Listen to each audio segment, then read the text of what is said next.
अज्ञात ट्रक ने बाइक सवार युवकों को मारी ठोकर। अकबरपुर के जलालपुर निवासी युवक सत्येंद्र कुमार हुआ घायल।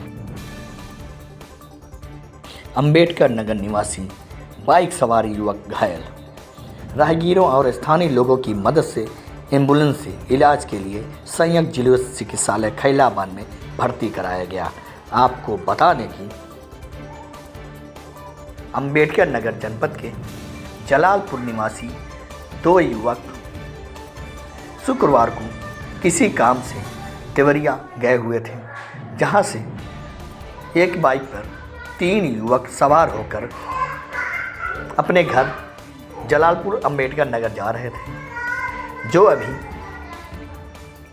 मगहर सेमरा बाईपास पुलिस चौकी के सामने पहुंचे ही थे कि पीछे से आ रही एक अज्ञात ट्रक ने साइड मार दी, जिससे बाइक पर सवार तीनों युवक गिर गए और गंभीर रूप से घायल हो गए।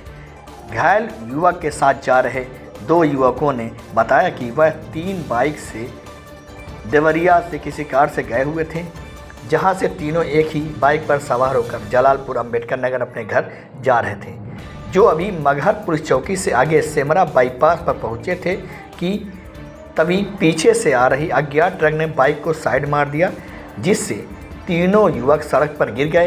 इस घटना में उनका साथी सत्येंद्र चौहान घायल हो गया, जिसे इलाज के लिए भर्ती कराकर परिवार को सूचित कर दिया गया।